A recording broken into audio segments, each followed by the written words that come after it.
解放天津，总攻开始！放！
海光寺、中原公司已受到共军的攻击啊！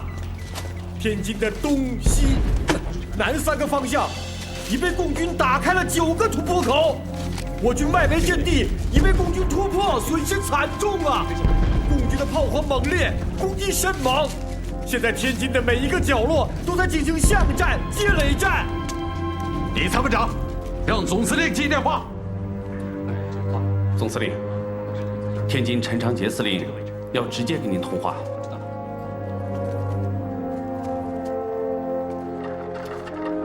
总司令，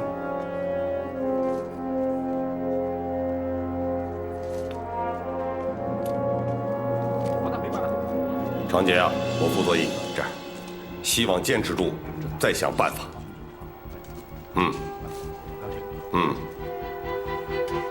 好。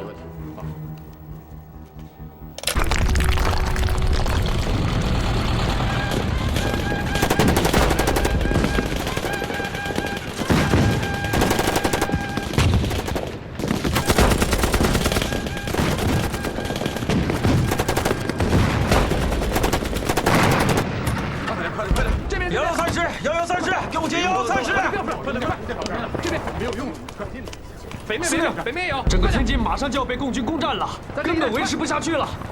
我看我们还是赶紧放下武器吧。哼！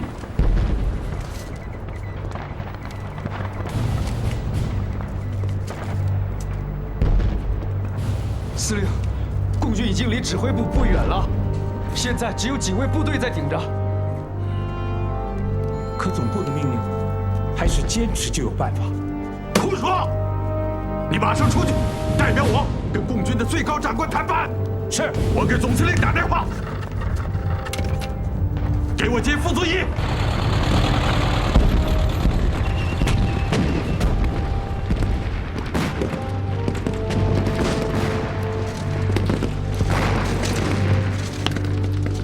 别开枪！别开枪！别开枪！别动！别动！别动！别动！别开枪！别开枪！我代表陈司令要见你们最高长官。您等着。报告排长，发现一个敌人当官的，说要找咱们解放军的最高长官谈判。在哪儿呢？就在前面。好，跟我走。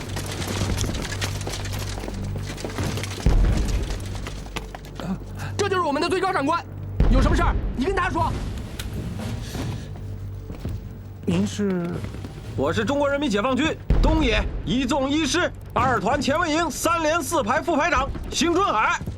我代表天津警备司令部陈长捷司令，要跟你们最高长官谈判。谈判现在顾不上，王瑞，把他给我压下去。是，同志们，走，给我冲啊！冲啊！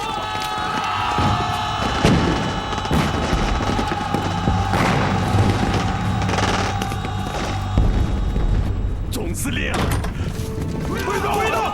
全体准备！别动！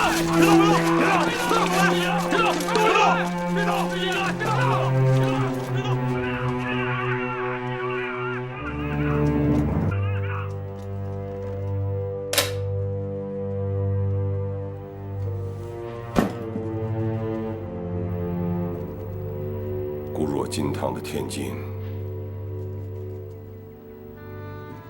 不到30个小时就完了。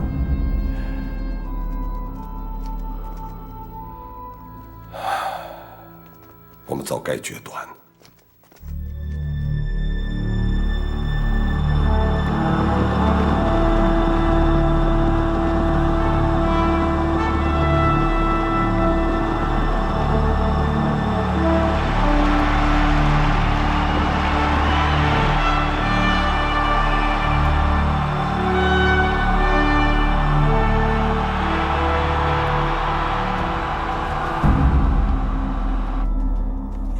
邓将军，告诉你一个消息，天津已经解放了。哦，截止到15日下午3时，总共用了29个小时，天津的13万守军全部被歼。城防司令陈长捷被俘，塘沽的侯静茹已率部出海南逃了。哦，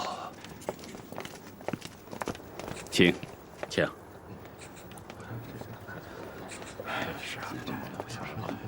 邓将军，这几天辛苦了。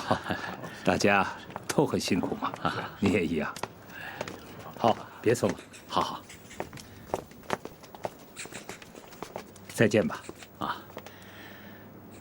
我们希望傅先生尽快签署北平和平解决的协议，请您提醒傅先生，离城整编期限定于本月22日。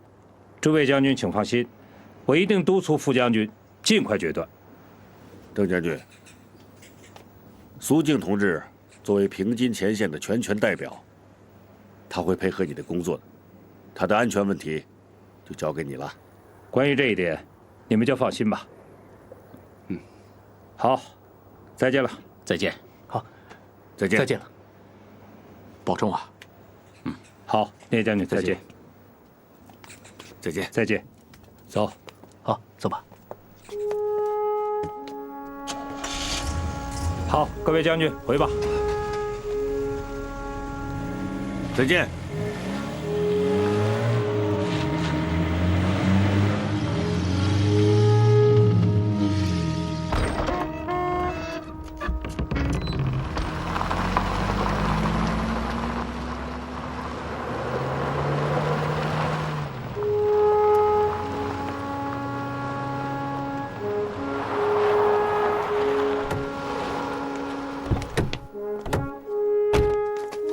周司令，他们都在会客室呢。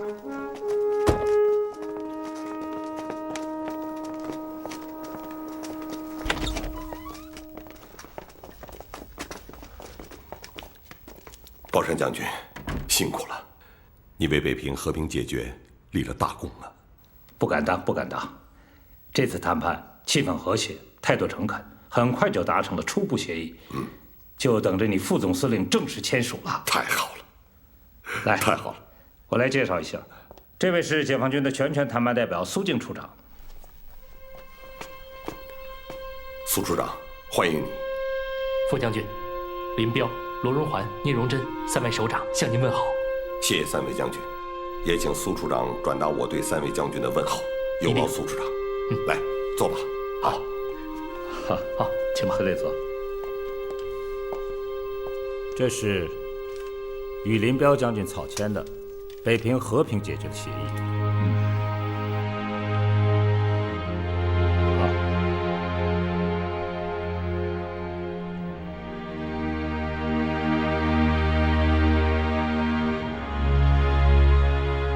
这儿您重点看一下。哎，你看。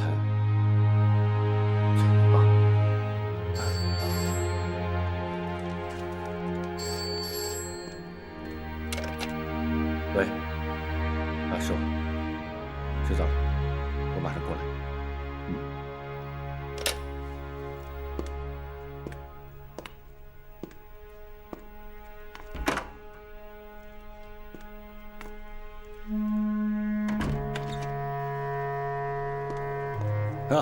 王长官李处长来了，您好，这是您点的饭和菜。哦，这个您要的葱烧海参呐没有，整个北平城都给围了，进不来货呀。那就算了。哟，那怎么着？给您提进去？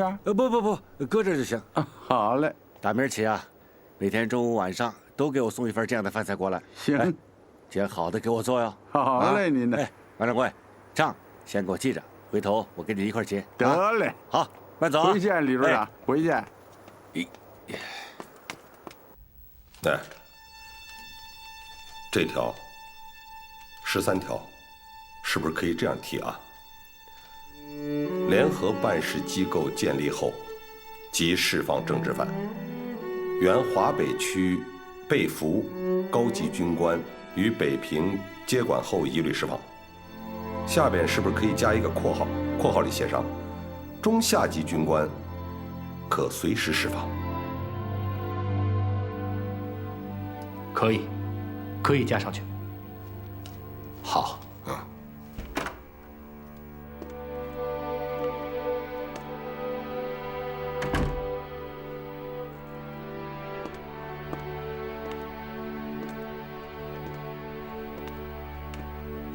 这附件上的第1条，联合办事机构由7人组成之，解放军方面4人，华北总部方面3人，解放军方面为主任，华北总部方面为副主任。解放军方面参加者为叶剑英、陶铸、荣子和、徐冰。叶剑英为主任，由于华北总部方面时间仓促，具体人员未定，是不是可以这样表述？华北总部方面人员由傅先生指定之。可以，可以。附件第2大点，人事方面，概由解放军同意任命。其4点原则后，是不是可以再加上一条？不愿意继续服务者，保障其生命、财产及眷属之安全，如愿反击，亦可予以便利。我把这条记下来。我看应该把这个文件协议书的题头改成为关于和平解决北平问题的协议。好。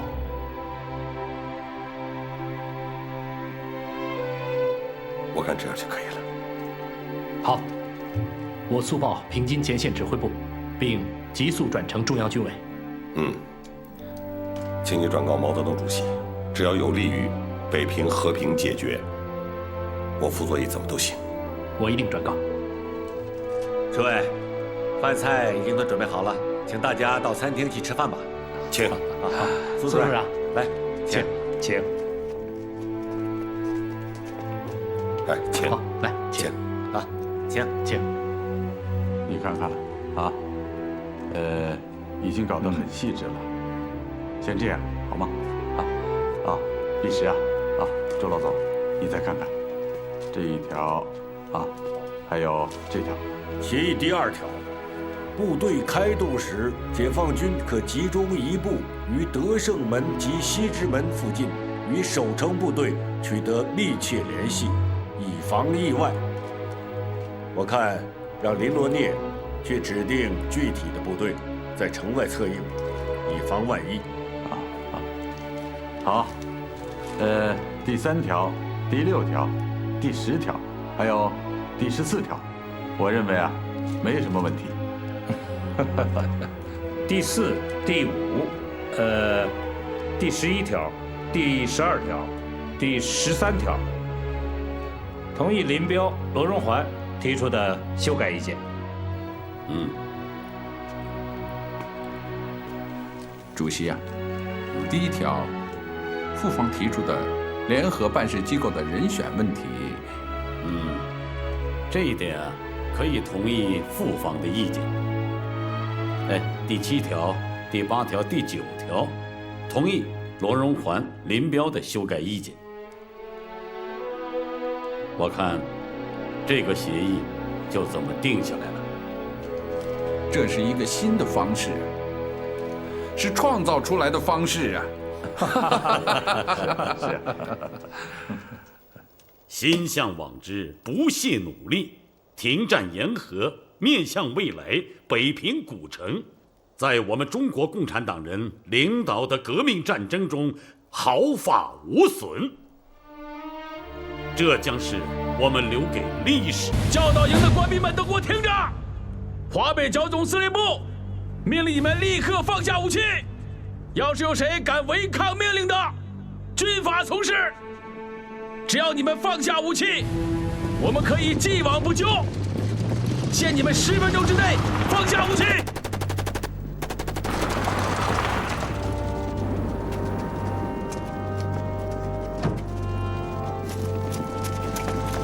报告局长，这群叛军不但不听命令缴械，还向我们人开枪。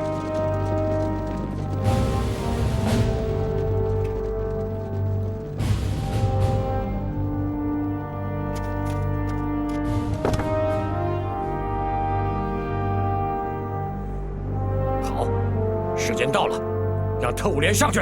是。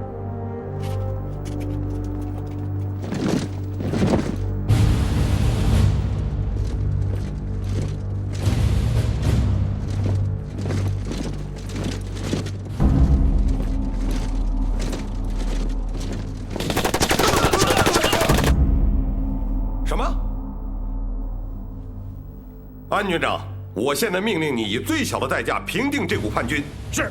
限你天亮前结束战斗。是。装甲大队先上，一团随后，将这股叛军全部拿下，一个不少。行动！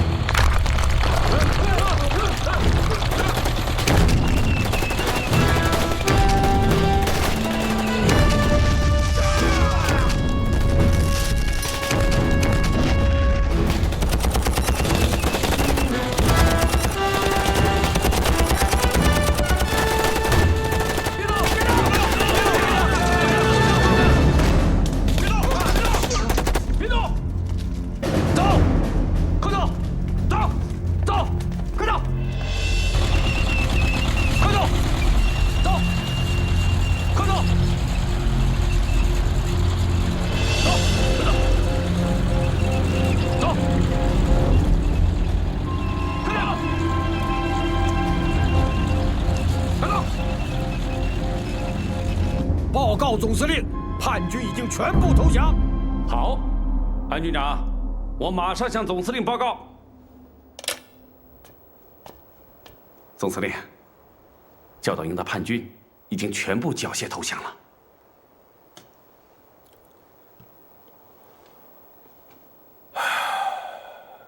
司令，你也回去休息一下吧。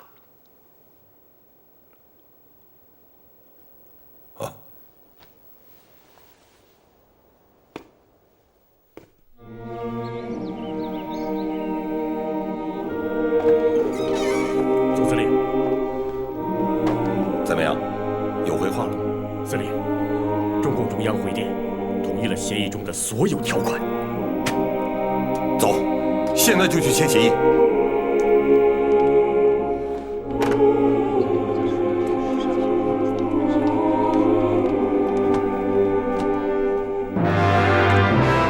副总司令，肃静代表，我们双方现在正式签署协议吧。好，华北总部这边由王克俊、崔载之为签约代表。中国人民解放军平津前线司令部授权我为签署代表。好，来，请，请。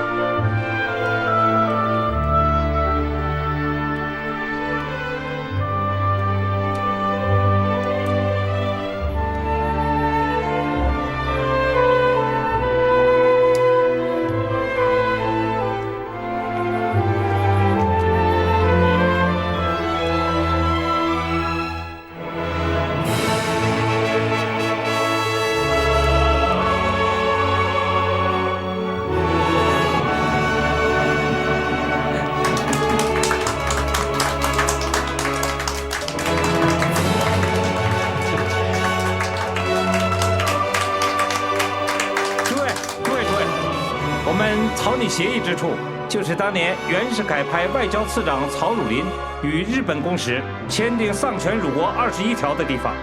当年21条签订的消息传出后，全国是一片抗议之声，民怨沸腾。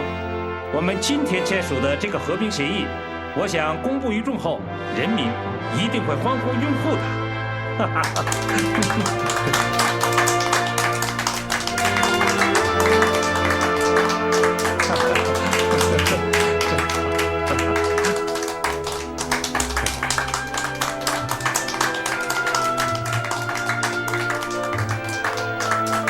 协议21日下达各部队，22日一早见报。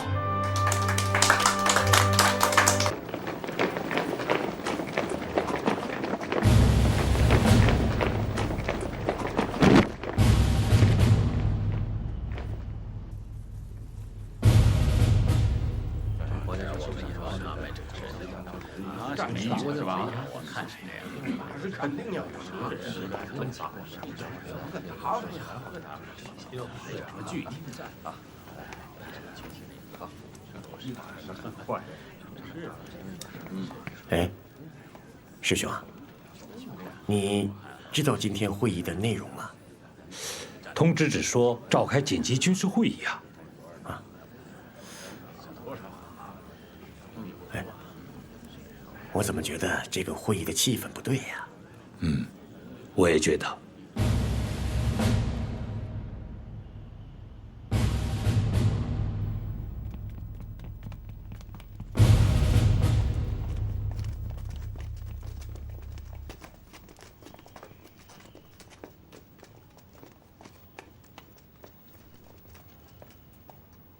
起立！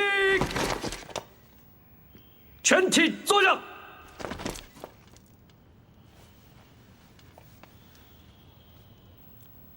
诸位将军，现在开会。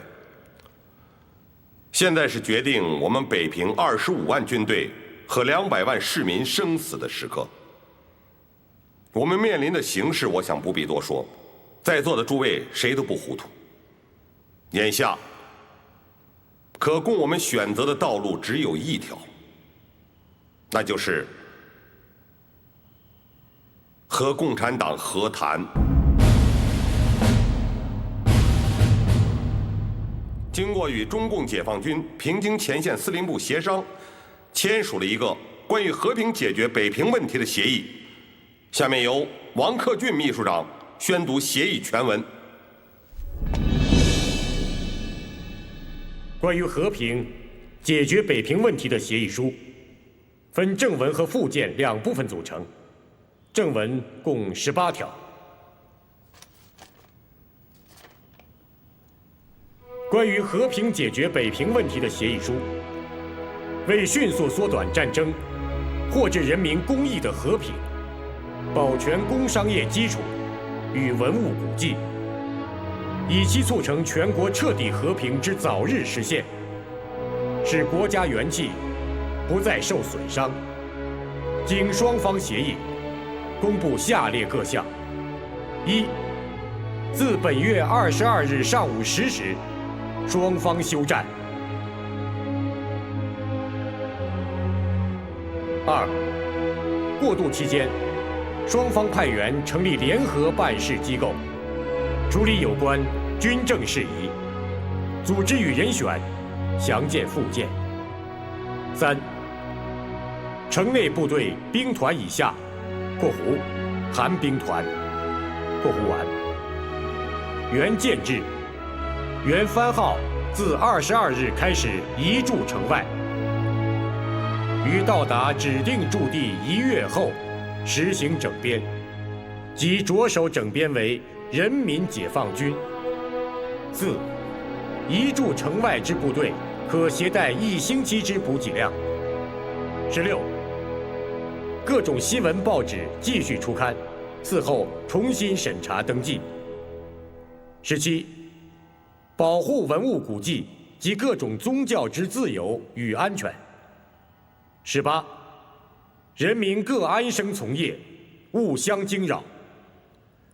中国人民解放军平津前线司令部代表苏静，国民党军华北总部代表王克俊、崔载之，1949年1月21日。协议全文宣读完毕。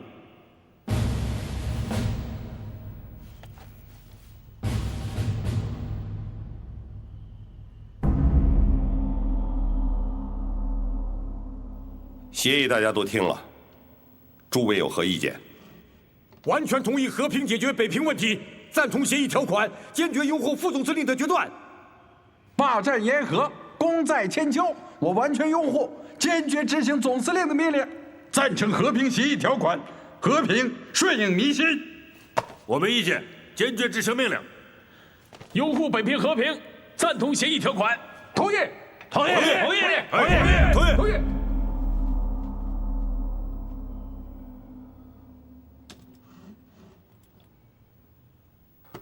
李司令、石司令，你们对协议有什么意见？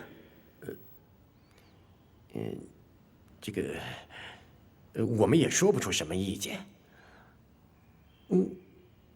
恐怕王秘书长你的部下有意见。我一个文职，何来部下呀？我们部队的政工干部不都是你管的吗？你问他们，他们有意见。那好，请二位司令把刚才说不同意的政工干部的名字给我说出来，我立即命令他们赶到现场，当面表态。总司令，不必了，不必了。李司令、石司令，你们难道有更好的办法解决北平的问题吗？难道在座的还有主张打的将领吗？总司令，北平不能打，坚决走和平道路。对呀，打下去就是死路一条。我们拥护和平协议。不能打，坚决不能打，不能打，坚决不能打，坚决不能打。李司令，你还有什么意见？北平停战我没有意见，我同意协议上的条款，但是，总司令，我和校长多年师生关系，不便留在这里执行协议。您能否同意我带上几个人回到南京去呢？我石觉也是蒋总统的黄埔学生，我也想回到南京去。我也回到南京去，我也要回到南京去。不愿意留下的可以走，但有一个条件，就是要保证你的部队不出事，不伤一人，不放一枪，不毁一物。如能做到，我答应把你们安全送走。谢总司令的恩准，我们一定做到。哭什么哭？别哭了，没出息。谢谢总司令。下面请李世杰参谋长宣布，全部守城部队开出城外，听候改编的通知。现在我宣布，驻北平守城部队如次撤出北平城的具体安排。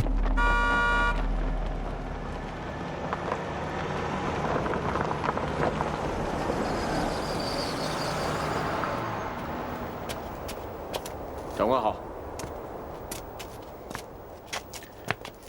主任，您还认识我吗？我现在是守备团团长，奉命在这里送你们。您叫？我叫魏树怀，在河曲受训的时候，您是我们的政治部主任。哦，你好，你好，你好，你好。开门，走吧。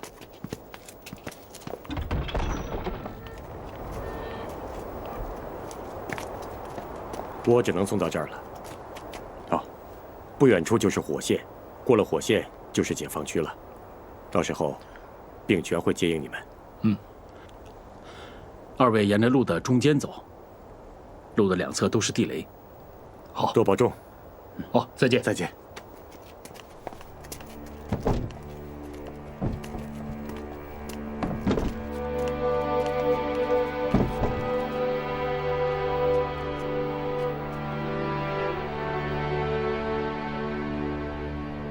李师长，这是共军前线司令部以林彪、罗荣桓的名义发过来的，告华北国民党将领书。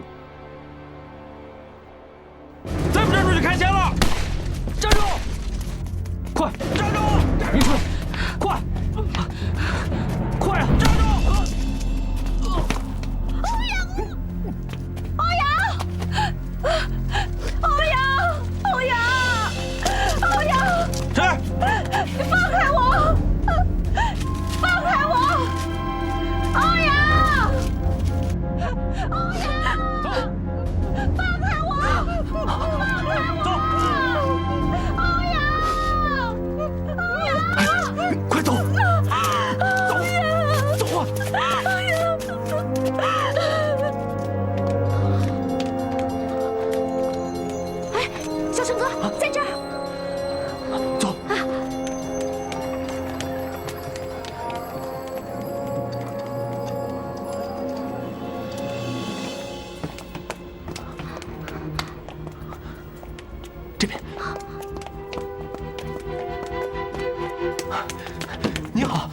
副东局小姐在吗？她现在不在。那她今天会来吗？哎呦，这可就说不准了。那你能联系到她吗？我们找她有急事儿。你们找她有什么事儿啊？救人，救她北大的好朋友，麻烦您了。麻烦您了。她给我留了电话，我打试试吧。谢谢，谢谢。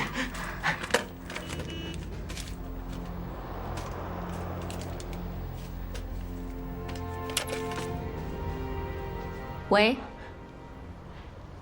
我是徐莹。喂，是冬季姐吗？我是张小胜，出事了，欧阳和明纯出事了。冬季姐，到底怎么回事啊？我们去侦察敌人的炮兵阵地，结果被他们发现了。什么？他们开枪打中了欧阳。那明纯呢？明纯也被他们抓走了。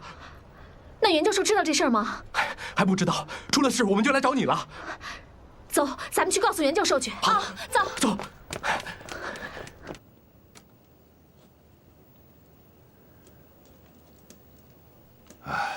这个国子监可是有700多年的历史了。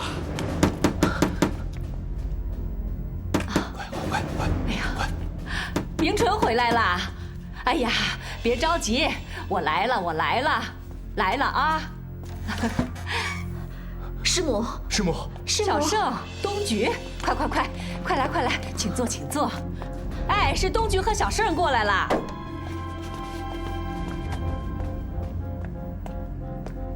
东局，你们来了。袁老师，袁教授，袁师母，出事了。出什么事了？今天下午我们在复兴门的炮兵阵地，结果他们开枪打中了欧阳。明纯呢？明纯也被他们抓走了。哎，师母，来。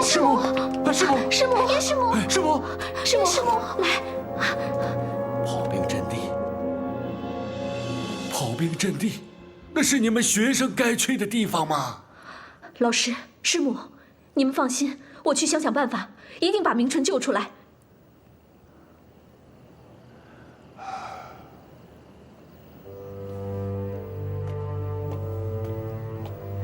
您不要太担心了啊，袁师母，我一定会去想办法的。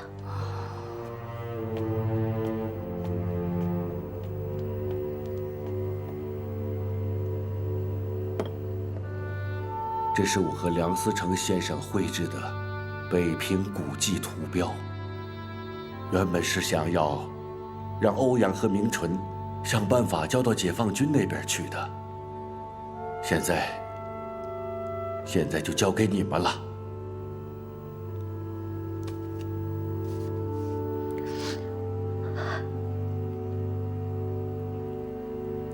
对于这些文物古迹的价值，我们都做了一一的注明。袁教授，您放心，我们一定会把图送过去的。袁师母、袁老师，你们放心，我们就是拼了命，也要把明纯营救出来。不要为了救明纯，把自己搭了进去。我和他妈能经得住。自从他们兄妹追求革命时，我们就知道可能会有这一天。袁老师，东局啊，回去告诉你父亲，北平不能打。欧阳，那是一个多有理想的孩子呀！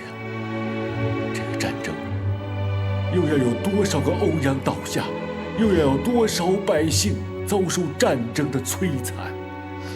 北平不能打呀！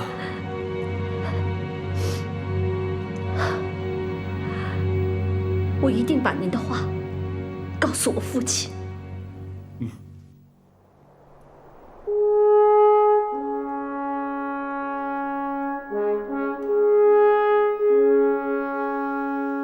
今天我们正式谈判，不知你们是只想谈北平问题呢，还是副将军势力范围内所有的问题都谈呢？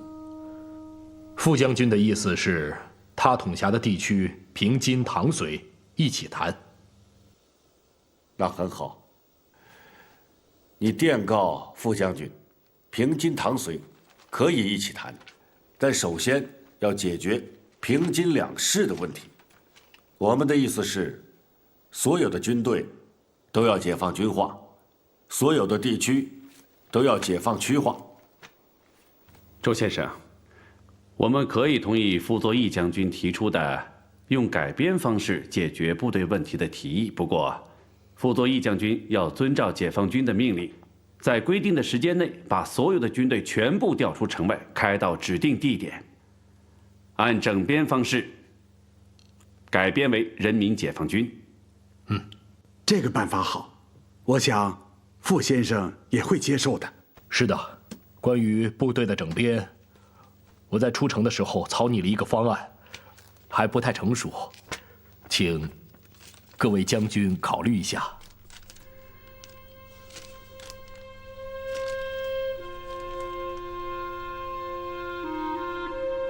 周先生，那你说说吧。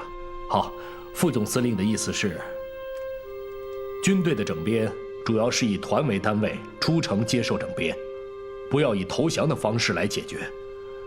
对于在新保安、张家口、怀来作战的被俘人员，一律释放，不做战俘处理。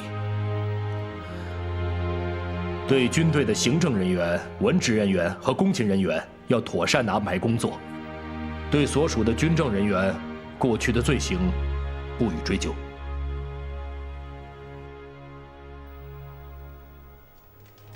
凡是你刚才所说的各地作战被俘人员，可以一律释放，并不对他们追究以往的责任。愿意留下工作的，都可以留下，安排适当的工作；不愿意工作，想回家乡的，我们给予遣送费和资遣证明书，令其返乡。还有，我们对傅作义将军，不但不做战俘看待，还要在政治上给予一定的地位。我华东野战军从元月6日开始，对杜聿明的集团发起了总攻，仅用了4天的时间，就全歼邱清泉、李弥2个兵团30万人呐，活捉了杜聿明。这个只有李弥逃脱了。淮海战役，我参战部队60万人，打败敌军80万人，历时65天就歼敌55万余人，这又创造了一个军事上的奇迹呀！蒋介石在南线的精锐部队，看来已经被我们消灭的差不多了。我军一下子解放了长江以北的华东和中原广大地区，我人民解放军完全可以打到国民党反动派的统治中心南京了。辽沈、淮海战役后，国民党的军事主力大部分已被歼灭，国民党政权已基本上被我们打倒。但基本上被打倒呢，并不等于全部打倒国民党，因此我们要克服轻敌思想，将革命进行到底。现在我们要全力地对付国民党的平津之敌了。傅作义已经是第2次派代表与平津前指进行谈判。我看北平和平解放的问题，现在已经看到曙光了吧？我们一定要尽力争取这个结果。主席，您的意思呢？我看还是要下决心再推他们一把。如果傅作义再拖延时间，不执行离城整编的协议，那就在适当的时间，我们攻占天津。我看只有等我们攻下天津之后啊，傅将军也许才能斩断一切顾虑，下决断。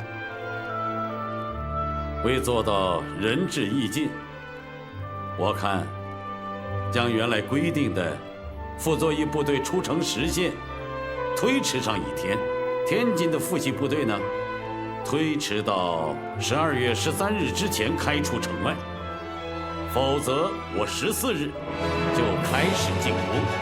我同意。我看呢，还应该向林罗聂明确一下中央意义。好，哎，我来起草这个电报。好。来吃吧，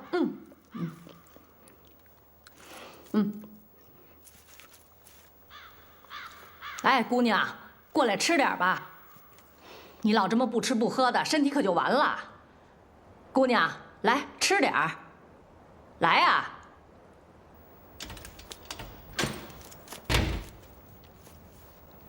袁明纯，出来！哎，姑娘，叫你呢。姑娘，叫你出去呢，出来！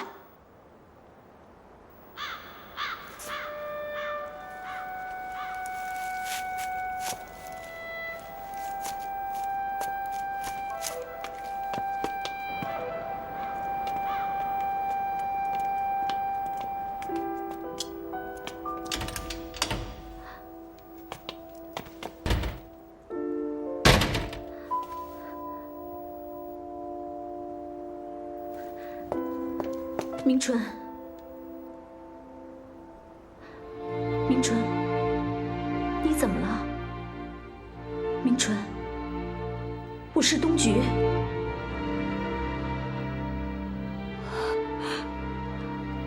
东菊姐，东菊姐，明纯，你怎么了，明纯？啊？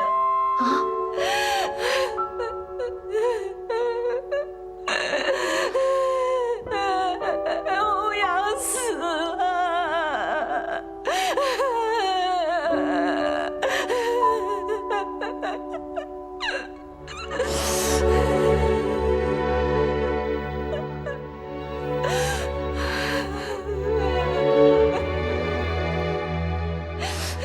明纯，你要坚强一点，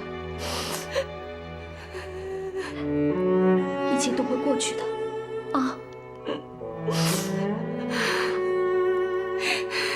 你爸爸妈妈很好，他们也很坚强，他们让我带话给你，说他们在家等着你。东菊姐，冬天到了，春天还会远吗？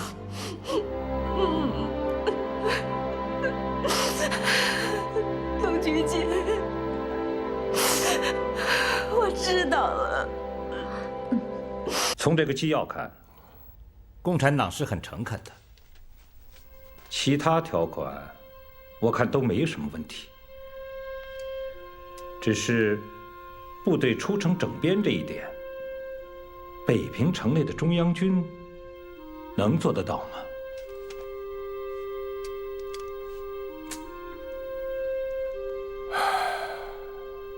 这心里还是不踏实。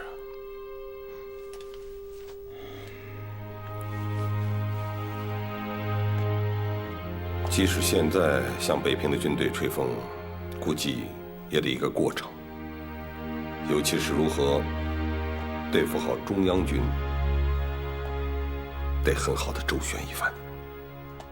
这可是和谈大局里最重要的一步了。这些条款还是太笼统，还不够落实。这个过渡期间，给养的供给就是个大问题。现在北平被围得水泄不通，内外隔绝，20万部队每天要吃要喝，这个粮啊、菜啊，煤的问题怎么解决？这个纪要要求14日前最后答复。哎呀，还有这么多的细节没有落实，这可怎么办呢？周北峰反复给我提醒这一点，我跟他说让他先等等，过2天再说。可时间一拖久了，对方会不会认为我们有意拖延时间？那样我们可就更加被动了。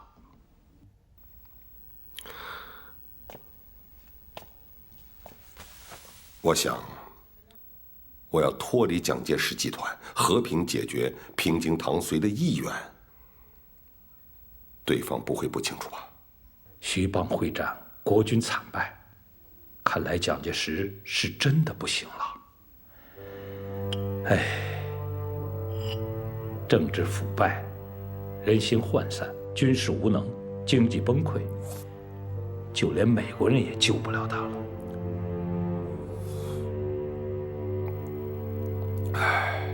我要是对蒋介石还有一点希望，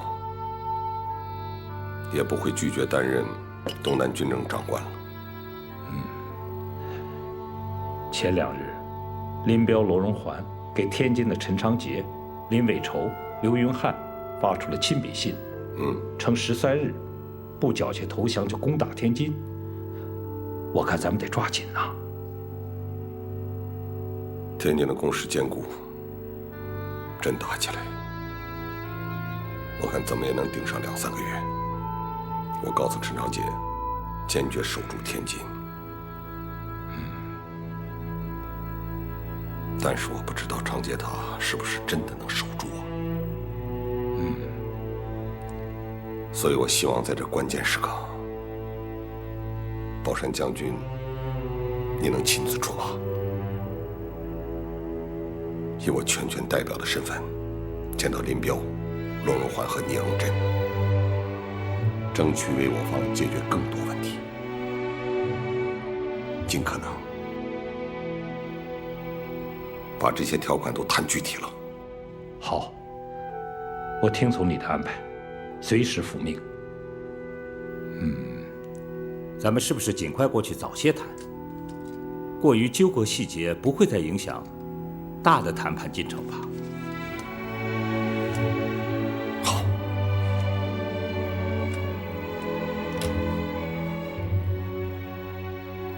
见秘书长王克俊。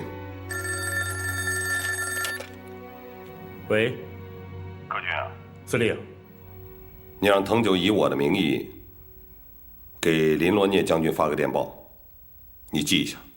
请稍等。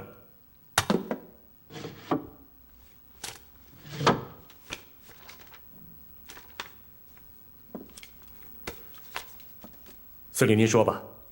目前会谈纪要所谈之事正在研究，但是因为14日为限，答复太仓促。有关离城整编的问题，因为部队相当复杂，在双方观念、意志没有沟通之前，犹做战斗准备。今日起，方能转做和平部署。打通思想及说服工作，均非仓促可办。故部队出城时间，需视部队准备工作进行之程度，双方具体商议约定。不日，将派邓宝山将军及周北峰再去会谈。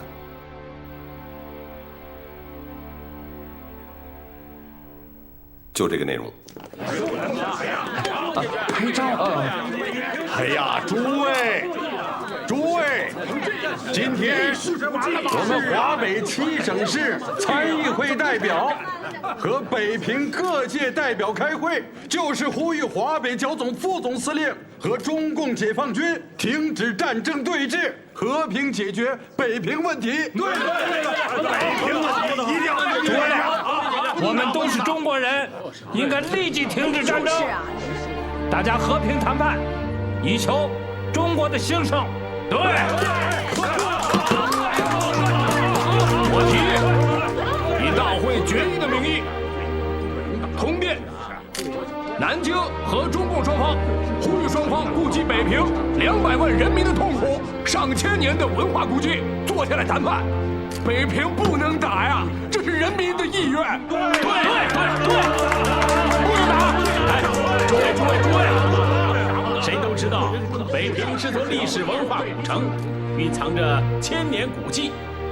北平200万人民盼望和平，反对战争危机和伤害他们的生命财产。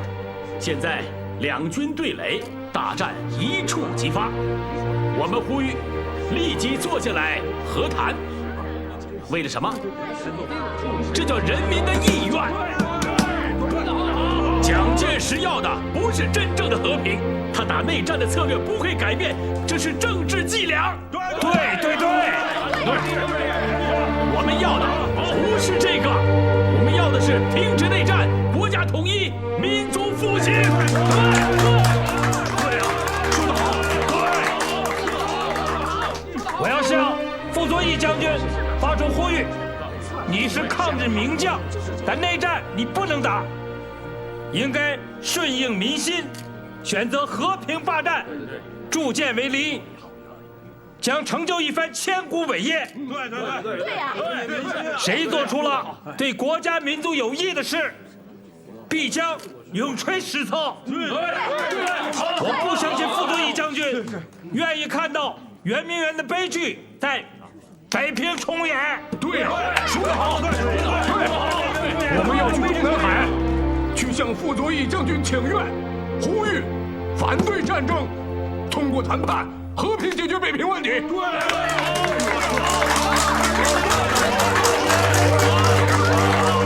中国人民已饱受内战之苦，应该结束了，应该携起手来，建设一个和平、民主、幸福的新中国。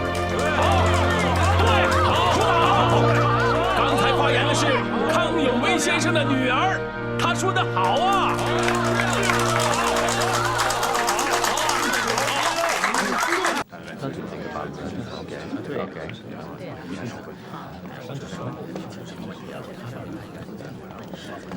请啊！各位新闻界的朋友们，各位女士，各位先生们 ，Welcome, ladies and gentlemen。我受国民党华北总部傅作义总司令委托，向各位宣告，经过与中共的艰苦谈判，国民党华北总部与中国人民解放军平津前线司令部达成了关于和平解决北平问题的协议。好，太好了，好。现在我向大家宣读傅作义总司令文告。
欧阳，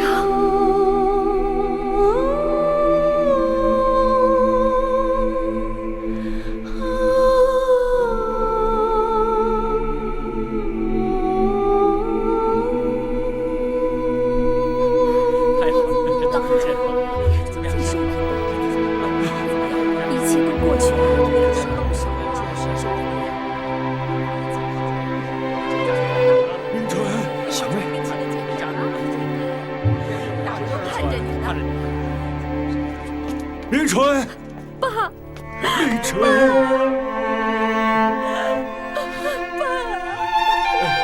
小妹，立纯，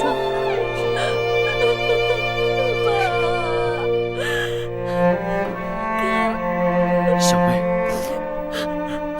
妈呢？在家等你呢。爸，明纯。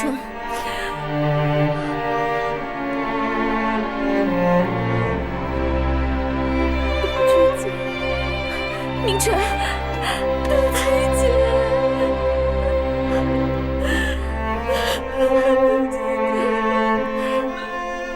冬天来了，春天还会远吗？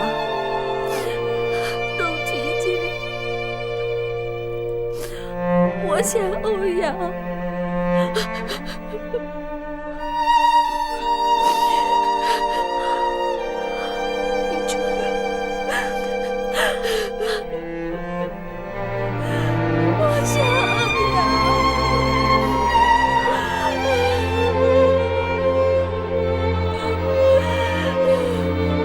葬在这儿，还没来得及立墓碑。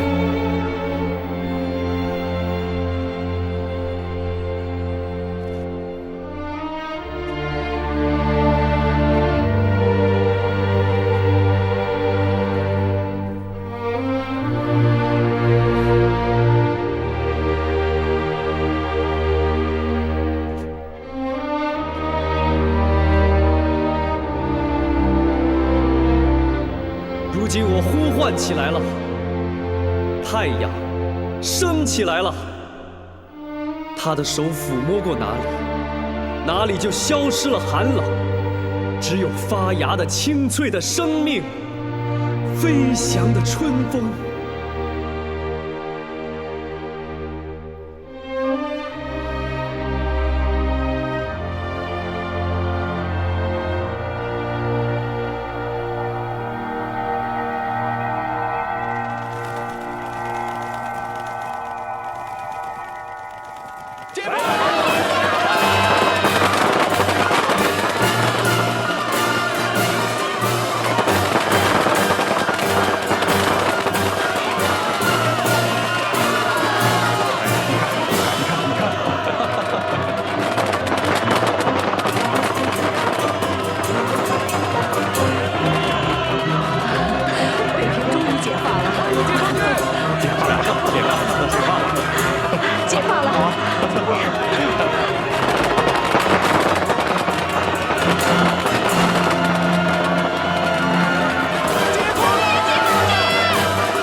这一页翻过去了，我看到200万北平民众是如此的兴奋。回想这2年半跟着蒋介石戡乱剿共的内战过程，我的内心充满了极端的矛盾和痛苦。蒋介石政权，他们嘴上说是为了人民，而实际上只维护少数大地主、大资本家和帝国主义的利益，处处在摧残和压迫人民，最终势必被人民所抛弃。中国共产党的作为，体现了工农大众和全体人民的意愿，从而获得了中国人民的拥护，一步步从弱小走向强大和胜利。历史再一次证明了得民心者得天下的真理。我傅作义打了大半辈子的仗，一直想当常胜将军，没想到最后这一仗是用和平的方式结束了我的军人生涯。战场上，我承认这次是打输了，但遵从人民的意志，我选择了共产党的主张，实现了北平的和平。也许这是我傅作义戎马生涯中最辉煌的一次胜利。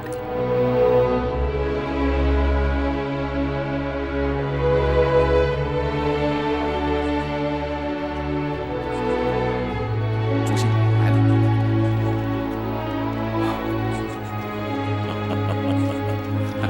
毛主席好。你好啊，傅将军。你好，又见面了。一声将军，这些地方，我们过去在战场上见面是清清楚楚啊。今天我们化解为离，是孤旧亲戚，难舍难分呐。我有罪。哎，应该说你有功啊。抗日战争你有功，北平的和平解放你也有功啊。跟着蒋介石戡乱反共，罪恶不小啊。过去你有过，现在你有功，功大于过，应该收你一枚哦，像天坛一样大的勋章哦。